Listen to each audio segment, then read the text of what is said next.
चला तर मित्रांनो पाहूया आपण जावास्क्रिप्टच्या मदतीने आपण एक असा साधा सब फॉर्म बनवणार आहे जो की जावास्क्रिप्टच्या नवीन प्रॅक्टिससाठी खूप असं युजेबल असं लॉजिक आहे ज्यामध्ये आपण घेणार आहोत युजरची इन्फॉर्मेशन जसे की नेम ईमेल आयडी आणि ॲड्रेस आणि ते आपल्याला इथंच याच पेजवर असा इथं प्रिंट झाला पाहिजे.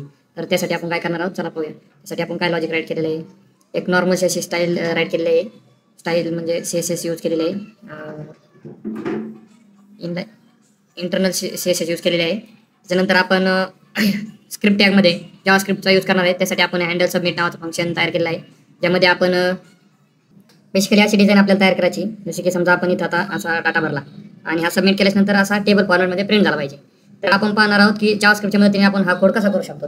तर त्यासाठी आपण घेतलेला आहे एक नॉर्मल सही आहे ज्यामध्ये आपण काही स्टाईल दिलेली आहे आणि असा दोन इनपुट टाईप घेतलेले आहे 3.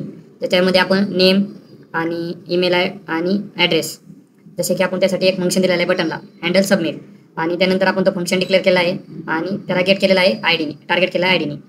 तर document dot gate element ID dot value यांनी आपण त्याची व्हॅल्यू घेऊ शकतो.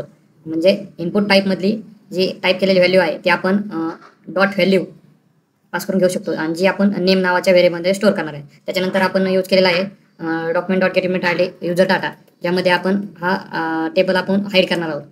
जसं की सबमिट झाल्यानंतर आपल्याला तो हाईड करायचा आहे. त्यासाठी आपण स्टाईलमध्ये डिस्प्ले नन दिलेले आहे आणि नंतर आपण त्याला हाच डाटा आपण त्यानंतर इनर HTML थ्रू टेबलला पास करणार आहोत. त्यासाठी आपण एक टेबल टॅग घेतलेला आहे आणि त्याला आपण स्टाईल दिलेली आहे डिस्प्ले नन कारण की ज्यावेळेस त्याचा डाटा येईल त्यावेळेसच आपल्याला तो दाखवायचा आहे. त्याला आयडी पास केलेले टेबल डेटा आणि टेबल हेडिंग तयार केलेले आहेत नेम ईमेल आयडी आणि डबल दुसरा एक TR घेतलेला आहे टेबल रो ज्यामध्ये आपण हा डाटा पास करणार आहे इनर HTML मध्ये.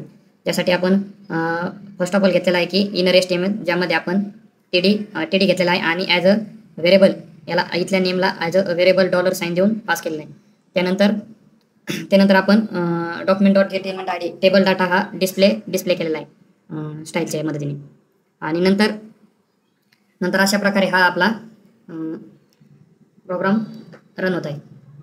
पाहू शकता हा जावास्क्रिप्टच्या प्रॅक्टिससाठी एकदम सोपा आणि इझी लॉजिक बिल्ड करणारा प्रोग्राम आहे.